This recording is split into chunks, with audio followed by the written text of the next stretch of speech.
You're listening to Staying in the Game, a Plum Dragon Herbs podcast where we have conversation about mindset and techniques for staying at the top of your game. Plum Dragon Herbs provides herbs and D.Jow to support all types of martial arts training and wellness programs. Our podcast welcomes voices from all corners of the martial arts and health communities. We understand that there are many conflicting martial arts and health philosophies, and our podcast showcases the wide variety of opinions that exist. The views expressed by our podcast guests are their own and do not necessarily reflect the views of Plum Dragon Herbs, its staff, or partners. I'm your host, Janelle Leatherwood, and today we're so excited to have Yang with us from the blog Yang's Nourishing Kitchen, where Yang shares her time-tested traditional wisdom from the east to the west through nutrient-dense real food recipes. Having healed herself successfully from illness labeled incurable, Yang uses her knowledge and experience to help others to achieve balance and well-being. She is a mother of 2 boys living with her husband and children in the suburb of Toronto, Canada. When she's not taking care of her children and home, she is busy creating nourishing foods for her family and friends. Out of the desire to record her thoughts during the cooking process and to share her nourishing recipes with others, she started this blog in 2016. So we're really excited to have you here. And I was thinking that just to begin with, it would be interesting to know if you grew up with these type of recipes being cooked in your own home. And if not, how you discover this way of cooking during your health journey and your crisis that led to it. Okay, so I share recipes from around the world, and some of them are food I grew up with, but a lot of them are not. And it's through my own experiments and just creating, having fun in the kitchen. Yeah. Yeah. So really, like, cooking is something I love to do. It's creative. It's also therapeutic. Yeah. Yeah, in both ways. Okay. Well, that's really good just to kind of see. But it wasn't like you had a parent that was incorporating Chinese medicine, or did you have a parent or grandparent or anyone that used Chinese herbs or that way of cooking? I think it's just culturally, Chinese herbs are often in the food, in the dishes.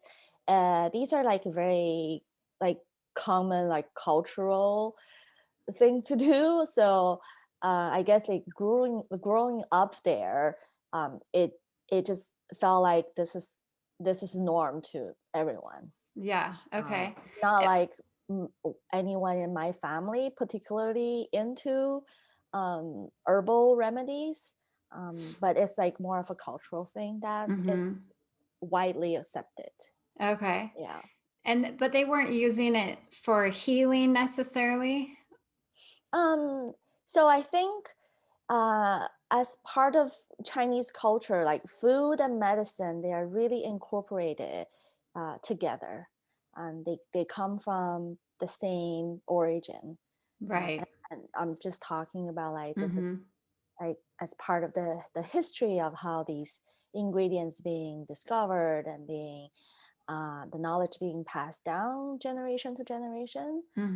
So um, so in my mind or our mind, that like medicine and food really is just together, like and such is the vocabulary in everyone's like life, daily Yeah, life, that makes sense. we talk and Right. people talk in such way, like um um and I think there are a lot of shows and a lot of like just everyday conversations, like it, um it's a big focus. Right.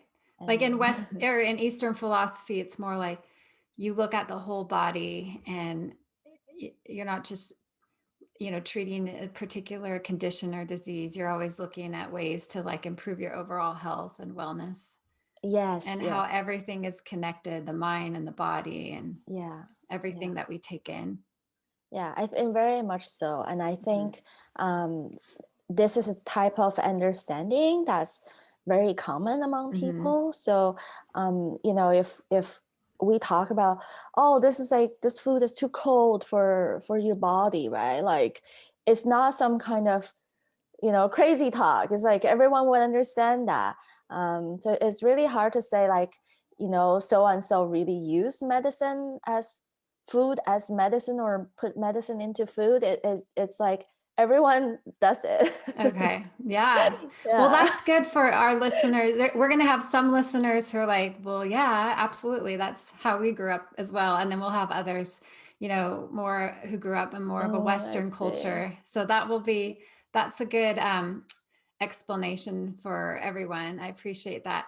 So tell Yeah. me what happened? You were in IT at the time and you started Okay. feeling sick. Did you know, like, what symptoms did you start having, and what did you try to feel better? Okay. So that's back in 2012. Mm-hmm. I had my second child, and then after that, I got really sick, like widespread pain all over my body, from like the top of my head to the tip of my toes. Like, Mm-hmm. there's not a single part that wasn't in chronic pain, um, and I had like really been struggling with not just pain, mobility, and swelling, sleeping issues, eating problems. I lost a lot of weight, and um, like my muscles are just like losing strength. I'll wake up in the middle of the night feeling like paralyzed, like I Oh, couldn't that's even awful. feel. I couldn't even feel my arms and my legs, and I was like, you have that deep feeling that, okay, I'm dying, you know? So it was really scary. I was diagnosed with fibromyalgia by my family doctor, and Okay. but Eastern medicine diagnosed me as postpartum wind, and which Okay. is basically weakened immune system. I wasn't really taking care of myself because I didn't have the means to. Um, and and really took a hit after two children and working Right. Yeah. and taking care of the house and stuff. Uh-huh. Wow. Well, so what did your mom think about this time? Because wasn't your mom a doctor? Or did Yeah. Okay. So she when she was younger, now she's in her 70s, and Mm-hmm. she's retired for a long time now, but a long time ago, she used to be a doctor, and she was trained in Western medicine. And I think we touched on this a little earlier, that how Chinese medicine's kind of like widely accepted in China because it was the mainstream medicine there, right? Yeah. Before the Western medicine came in. Uh, and even though my mother was trained in Western medicine, and keep in mind that she lived in that country her whole life, so it wasn't completely shocking to her that I want to pursue TCM treatment and I wanted Mm-hmm. to try other alternative method. Um, so yeah, we have an interesting dynamic between her and I think we're both open-minded enough to respect the other person's um, choices Mm-hmm. when it comes to self-care, um, and and but we also have our own preferences. Yeah. Yeah. Okay. Mhm. Yeah. Well, that's great that So you can respect each other. And yeah. so what did you start to try when you were feeling these terrible symptoms? Yeah, gosh. So of course, in the beginning, you will be going to your family doctor, right? I did exactly that, what everyone would have, and getting X-rays, getting ultrasounds, and like blood tests, all of the things, being referred to a chiropractor and physiotherapist, and who like completely misdiagnosed me and gave me like the opposite treatment. And I felt wrong, like my gut feeling was like, this is wrong. But at the time I was like, okay, well, I have to give the doctor benefit of the doubt, Yeah. basically, right? So Because wait, let me just they ask are. really quick. Did Mhm. they think that you had fibromyalgia at the very start, or did it take No, several visits before and it several took. tests and Yeah, it took a while. So in the beginning, my family doctor just like sent me to this physiotherapist, and the physiotherapist said like, "Oh, you have a sports injury." I'm like, "Really?" And he's like, "Yeah, everyone's an athlete. Like you're a mother, you're doing, you're lifting your baby, you're like doing all these things every day, running around, taking care of everybody. So he said you had a sports injury. You're just like, Mhm. you know, injured your joint from all the Mhm. hard work." I believe that. Yeah. Like, Yeah. now, like not deep down, I didn't believe that. I'm like, Mhm. I was skeptical about it. Yeah, but I also thought that maybe I should give a try just to see if he was right. And he told me to ice my knee, my joint, which made everything much worse. Oh, wow. Yeah. Mm-hmm. Okay. Yeah. So then what did you try after that? So my condition basically was just like going downhill really fast, and um, if anyone listening had children, they would know, like when you have babies, you don't sleep very well, you have like no time to eat. So I think I was just like really depleted and not able to like just get above the Right. water, right? Right. Right. um I think you so read, or I think I read that you were having trouble sleeping and all everything. It sounds, yeah, yeah, yeah. yeah. So my family doctor was prescribing me pain medicine, which wasn't that helpful and also irritated my stomach, Mm. and that was about it. And um uh and then the other tests that need to be done need to wait for like months, right, Mhm. before I was able to be referred to a specialist like rheumatologist. And by then I was already not able to walk, like I couldn't Wow. even get out of bed.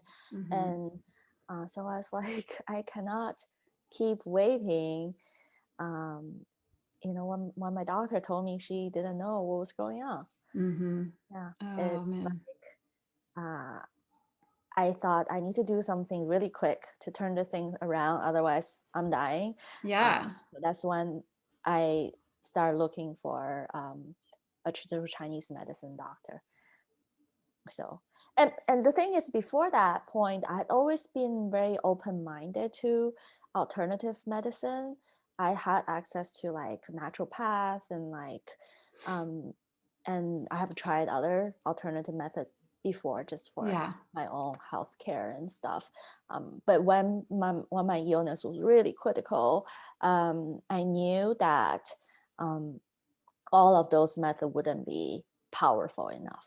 Right. Right. Like taking supplement or like detoxing myself, or Mhm. like homeopathy. I just didn't feel um, they would be powerful enough to Yeah. reverse at that moment. Wow. Yeah. So what did it take then to reverse your illness, like, or at least the Yeah. larger symptoms? So like uh first of all, I think we really have to like believe, right? Believe in whatever path we're taking is going to get us to recovery. Mhm. So I really had that belief in me, and just put my faith in Chinese medicine. And also my treatment plan includes herbs, which Mhm. you're very familiar with, like the variety out there. Like there are hundreds of herbs that's very Right. commonly used. So a knowledge, like an experienced herbalist Mhm. would know how to treat a variety of situation. And on top of that, I was doing acupuncture every other day, Mhm. cupping, and like massage just to keep my system just keep going, right? Like if I weren't Right. moving, like I would just not be able to move. Like I would just become disabled. Okay. Yeah. So, um, So so it was that, really like gradual, step by step, and yeah, consistent. yeah, really. And the first few months was really to just get me to the point that I can like start moving more and more, like decrease the swelling of my joints, so I have like a bigger range of movement, and reducing the pain so that I can walk more. I can start to like do a little bit of light activities, right? So that I can like build up my strength. Yeah. It's a cycle. Wow. I don't think people realize what you must have went through unless they've gone through it themselves, like how Yeah, debilitating it was and how far you've come. I mean, it's really incredible. it's a really scary process. Yeah. And and it changed the course of my life, right? Wow. And Yeah. yeah. So, what are you passionate about teaching to other people now with your blog? Okay, well, I don't think I am teaching to other people. I think I'm just sharing what I have learned along the way, and hopefully it uh, it becomes a stepping stone for other people who are on their healing path, right? I think so. My blog is all about nourishing food and traditional wisdom. I think too many of us have forgotten about uh, like the knowledge of our ancestors, and how to nourish ourselves, because we're leading a very busy lifestyle. So I start my own healing from the nutritional aspect, going back to traditional cooking and practices and stuff like that. But my over time, my understanding and knowledge have gone beyond food and nutrition. So it's also about like detoxing our physical body and taking care of our mental health, healing from past trauma, and also learn to love ourselves, trust our intuition, and all of that. I have learned, and I hope this is something that will come across over time to my Yeah. audience. Oh, okay.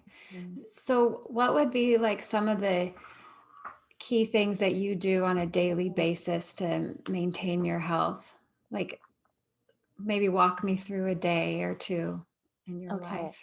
Um, Actually, I don't really have anything that really stand out. I think we can talk about drinking hot tea, soups, and stuff like that. Like I do drink my ginger tea like very religiously, Mm-hmm. not because I feel like I have to, but it's good for me. Like it feels good to me, right? Yeah. But at the same time, I just want to emphasize that we're all very different. Like Mm-hmm. all of our bodies very different. What works for me, what feels good to me, it may not feel right to the other person, right? Mm-hmm. So the practice, like the little daily practices that I use may not be the right thing for someone else. But there's one thing I always talk about, which I believe it benefits everybody, is that I have really been like sticking to like my liver flush Okay. routine. Um, so I started it maybe like 2-3 years after I tried out Chinese medicine that got my health back to like recover 70% from my worst Uh-huh. point. But I also like started detoxing and started other alternative method after that. And so detoxing my liver really like did did a lot of improvement for me. Mm-hmm. So now I'm mostly on a maintenance schedule, which is like when I feel I need to, maybe once every 3-4 months. So What does that involve? Is it a specific type uh, of tea or drink, or yeah, yeah? yeah. So it's a method that you may have heard of. It's like Mm-hmm. basically using Epsom salt to dilate our bile duct, and then drinking a mixture of olive oil and grapefruit juice to like release the bile and then flush out basically the physical pipes in our body, Mm-hmm. and that really decongest. And I think when our organ work in the most optimal way, we have healing, like our body have the healing power if it's in the right condition. Right. Now, do you have that protocol on your website, or do you follow somebody else's directions? I do follow someone else's direction, but I have blogged about it on my website. So yeah, please, anyone can go ahead and read my experience. I actually have 3 blog posts on that on my site. One about my own experience, and then the other one I talk about how I use the protocol. I actually adapted like with a lower dosage for my children. I've used like on my little kids since they're like 6-year-old, so it's completely fine, and it worked on them too.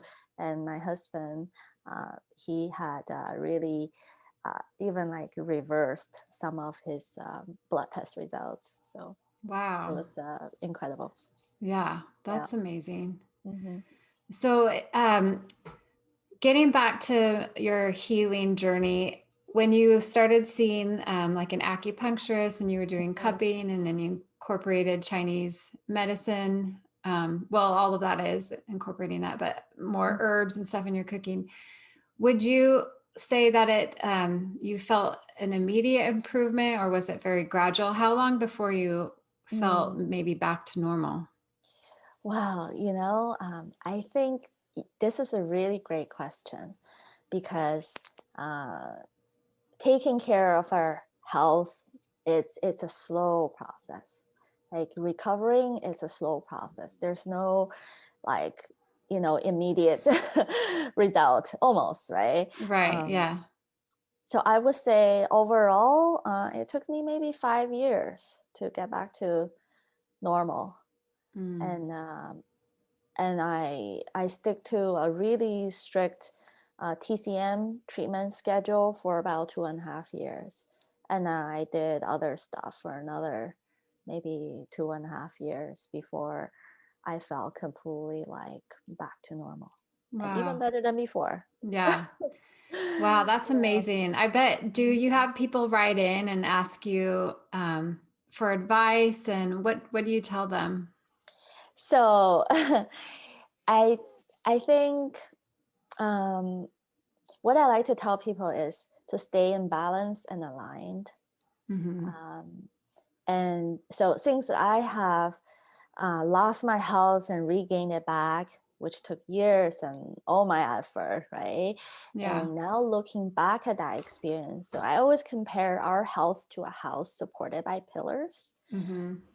So from a TCM perspective, so we can think of the pillars as heart, liver, spleen, lung, and kidney. Or if you don't think in, our audience, if they don't think in that terms, you can think of it as anything that makes sense to you, whatever you think are the most important to your well-being, to this house, and these are your pillars, right? Right. So if one pillar is weak and the other pillars are strong enough to support a house, it's always easy to strengthen that one weakened pillar without losing the whole house.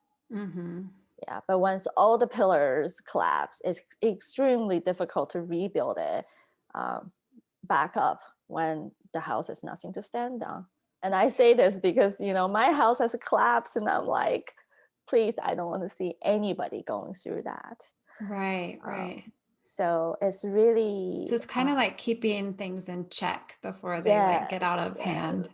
absolutely. And if we can all do that, we, I certainly have gained wisdom from this experience and learned to take care of ourselves, right? So, so physically, like I think you understand this from the Chinese medicine's perspective too. Like digestive system is our main the main focus of our physical body. It provides nourishment to the rest of the house Yeah. and to the other organs, right? So we need to take care of that, our digestions, and I also think it's really important to take care of the toxic load of our body. Okay. And also maintain a healthy lifestyle to keep the hormones and nerve system in balance. And now, like looking back, right, it turned out that eating a nourishing diet is actually the easiest part.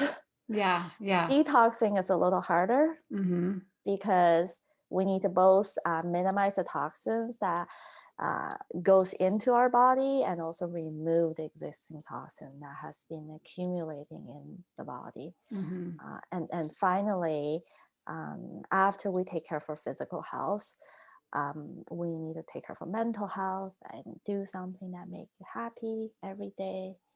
Follow your heart, spark your soul. Yeah. And all of that, right? Oh, yeah. That's absolutely true. So, That's so good. You know, it's interesting because I was talking to somebody recently it was like they had just recently learned that food can affect your mood. And I was like perplexed, I guess, to a certain degree that they had just recently made that connection. But I guess some people maybe don't realize, and especially like children, and depending on how they were raised, they may not realize that all those empty calories in these fancy boxes that we are buying at the grocery store are providing absolutely no nutrition. But not only that, they're impacting our mood, and that we actually need to fuel ourselves and our body to expect to have a good outcome. Yeah. That is so wise. Yeah. Absolutely. Something else that you just barely touched on was you said when the chiropractor was icing you, that just made things worse. So we have a blog and a product that we sell. We have a blog post. I think it's called "Why Ice Is Not So Nice," and and instead we offer like a Chinese herbal liniment that is to promote like warming and heat to the area. Is that what you found as well? That you were just kind of like, it was just tightening things up and freezing the healing process? Yeah, absolutely. Because the cold, it shocks your system. It actually prevents circulation, right? Yeah. And we need our body to be like, we need the blood and everything to be circulating in order to heal. It's a different, it's a complete different situation if someone is a professional athlete and just got into a sports injury, and within the first few days, right, you need to ice and you probably need to like just cool it down, and that's for someone of complete different body type. Yeah. Yeah, that could be true. Yeah. And but it is interesting how widespread this idea is that we always need to like throw a pack of ice on, because I think some of our injuries would benefit more from increasing that circulation. And it really depends on what type of cause it is. And especially like Chinese medicine also talk about like the weather elements, the natural elements, right, as contributing factors to our health conditions, and wind, cold, heat, dampness. Like it really depends what what the cause is, and Mm-hmm. and how we are, like what our body is like, to determine what type Yeah. of treatment is right for us. So I think especially women, right? Like most of the women, especially having more of a like a chronic health condition, or pain or something due to like a weakened immune system, usually are not suitable with like icing and like Mm-hmm. throwing cold on Yeah. top Yeah. of that. Uh-huh. Well, and I think what you've said all along is really good, how we have to look at everybody, individually, and there's not like a one size fits all approach to healing, especially when you're truly after Mm-hmm. healing and not just masking the symptoms, like, Yeah. which I think a lot of times Western medicine is, oh, okay, you've got these aches and pains, like here, Mm-hmm. like your doctor, but go ahead and take this pain medication, never mind the fact that we're not treating the root cause at all. Yes. But everybody's root cause is going to be different. And so Yes. the way to healing is going to be different as well. Yes. Yes. Yeah. Every part is interconnected. It's Yeah. a little universe inside us. Mm-hmm. Mm-hmm. Well, I want to know, what are some of like your favorite recipes that you have on your website right now? Let me just let our audience know. I think this could be a great resource for people. Here we sell Chinese herbs, and we have Mm-hmm. a few recipes on our site for cooking. A lot of people use our herbs for topical liniments, Mm, and so that's a great. different usage. But as far as cooking, your website can provide a great resource to people who are trying to find ways how to incorporate Mm, these herbs into their daily cooking. And mm. so I've been looking at your website and loving what I'm seeing. Do you want to talk about any like particular recipes that you Mm, have grown to okay. love? Okay. So maybe I'll share a couple that utilize Chinese herbs, and maybe Hmm. share a few that doesn't, if Okay, that's sure. Yeah, okay. absolutely. So I think my cooking is a bit like all over the place. I mean, like I don't just cook Chinese recipes, I cook non-Chinese recipes too. And I Hmm. think having like a diverse type of like um, food that in our diet, it's a great thing. Um, Hmm. so when it comes to the herbs, I think I have a fertilaria and the steamed pear Hmm. recipe for coughs. That's a delicious recipe. Oh, It's yum. good, Yeah. right? It's a really it's a sweet remedy for cough, and Hmm. I like that one. It's easy if someone wants to try the herbs, and I think you guys sell that too, right? Yeah. Well, I'll have to look at the specific ingredients, but likely, we do. We should, what we can do is link in our show notes to like some of the recipes that Mm-hmm. you're mentioning so that Yeah. people can find them. Yeah. Okay. And another one, I like using Chinese herbs. Recipe on my blog is the black chicken soup. Mm-hmm. Um, so like black chicken is like being regarded as like the really nourishing ingredient, Mm-hmm. and it's considered healthier than the white chicken. I Mm, know this is okay. it's not a joke, but Yeah. um, it's just stunning to look at too. It's like a black skin and black bones, and it's delicious. Oh, Yeah, interesting. yeah. It's also considered more nutritious Uh-huh. in my culture. Um, Okay. so it's a ginseng soup with black Okay. chicken. Yeah, Okay. Yeah. very Well, simple these and are delicious. great. I'm gonna, I will definitely be linking to these for our listeners. Yeah. Yeah. And I also have a couple of tea recipes. Mm-hmm. Just a lot of the herbs and are great in making tea. Mm-hmm. Uh, so I know that sometimes if you look at like the westernized recipe, like people will put goji berries in like a cake in a granola bar, right? Uh-huh. But these, like these ingredients are most commonly used in Chinese cooking as ingredient in tea, ingredient in soup. So Right. that's what you will find more on my blog. Like when I Uh-huh. do cook with Chinese herbs, they will show up more as like tea or soup type of warming, Right.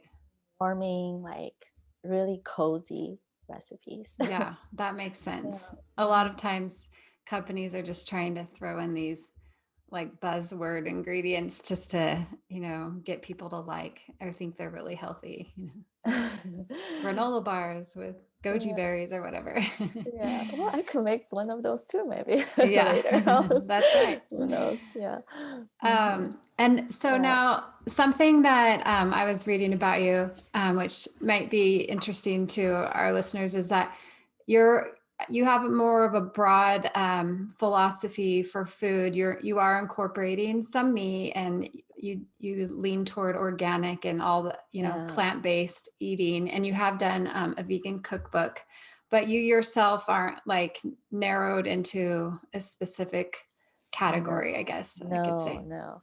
Actually, uh, I I think I focus more on nutrient density than like trying to like box myself into a diet, right? Like most of the Right. diet, I think, cuts out entire food group Yeah. oftentimes, Mm-hmm. right? I see the value in in that if someone have food intolerance, right? Mm-hmm. And if people need healing and need to avoid certain thing because it triggers them, they can't tolerate that type of food, and for sure it's part of that healing path. It could be, sometimes it could be just temporary, right? Like once Right. we Mm-hmm. get over that few years, we can go back to eating a variety that's actually better for our health. So I am not I don't fit in any of the diet.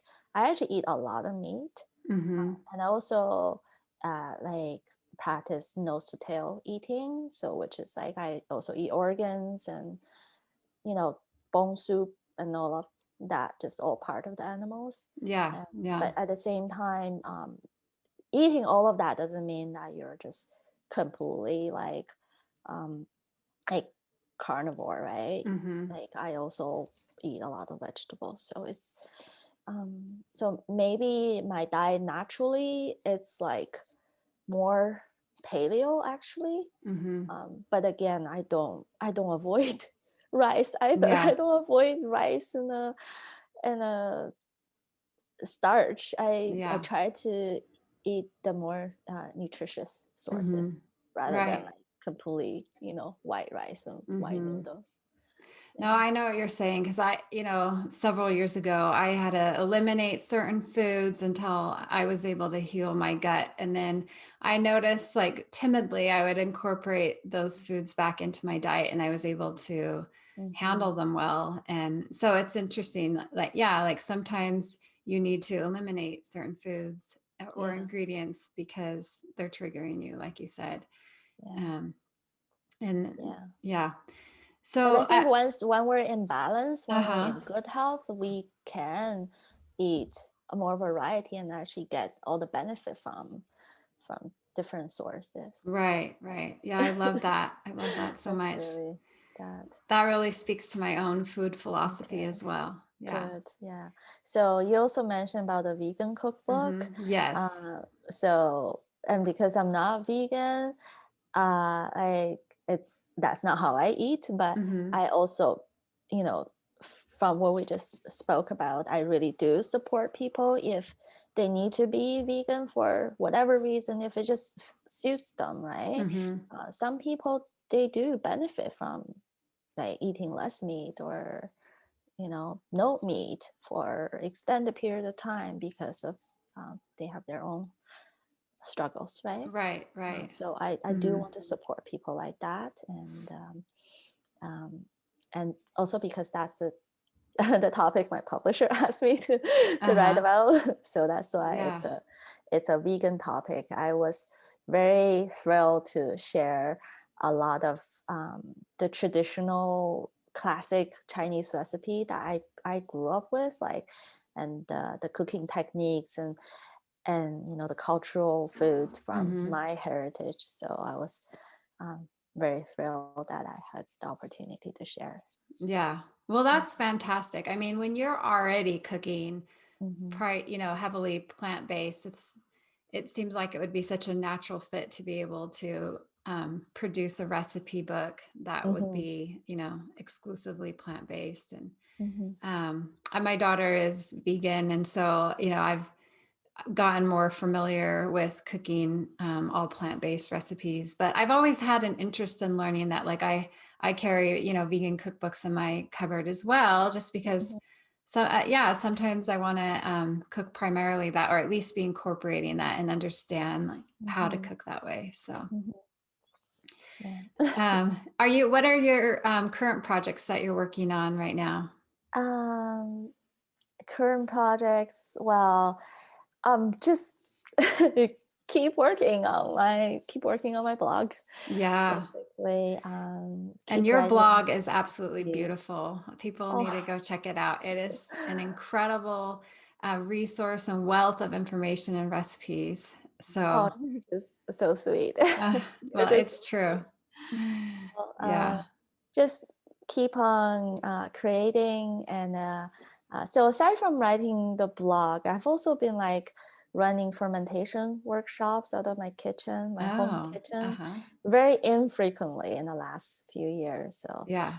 so that has been fun, and I think once all the COVID restriction lift, we will be able to do a little more of that. Mm-hmm. Yeah, yeah, and I also have a little small side business that I help my client to detox their personal care product, because Yeah. I believe in like detoxing so much. Yeah.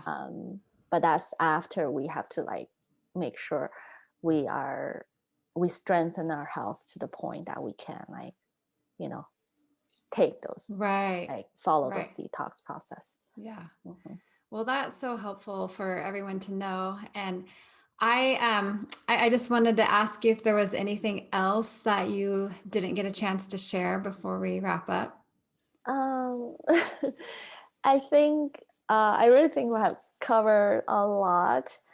Um, I think I'm just really grateful that um, when what you said about my blog, and also I'm really grateful for a lot of my readers, and so over the years I have received so many emails and messages from readers telling me like how much my blog has given them hope to help them keep fighting for their recovery. And I think there's like very little resource out there, especially real success stories for anyone looking into like alternative treatment for chronic pain and, fibromyalgia, postpartum wound, like similar type of illnesses. So, Yes. Uh-huh. right. So I know that like when I was looking for a cure, I was like searching everything on the internet.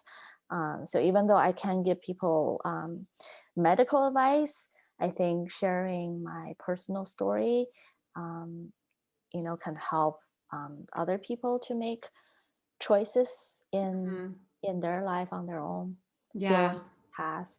So that is something like I feel. I mean, like I was able to provide that value. Um, I have actually met readers in life in person, and I've received like long emails from people like pouring their heart out and Oh, like wow. sharing their life story.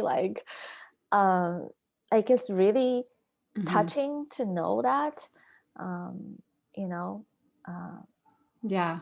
know that like people need that hope, right? And Right.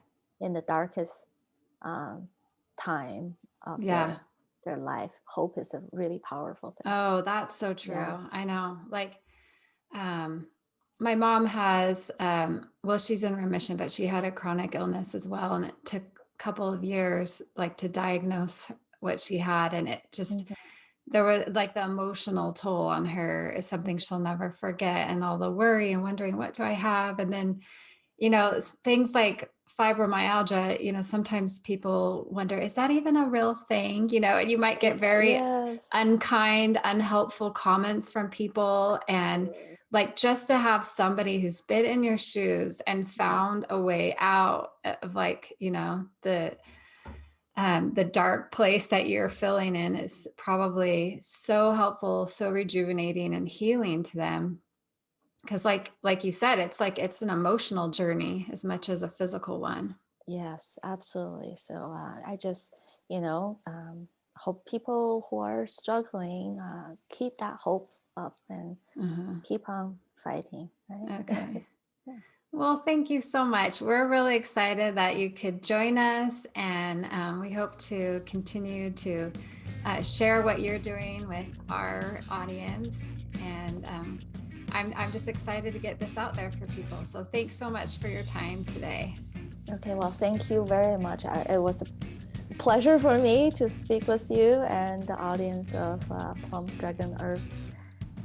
It's my pleasure. Thank you. Thank you. We also thank our listeners for joining us today. For show notes and links to information shared with you, visit us at plumdragonherbs.com. And if you liked this episode, we'd love for you to share and subscribe wherever you like to listen. If this episode has sparked more questions for you, we invite you to check out our new private forum where you can get answers to some of your toughest questions on herbalism and martial arts. Click the banner at the top of our website page for more information. Until next time.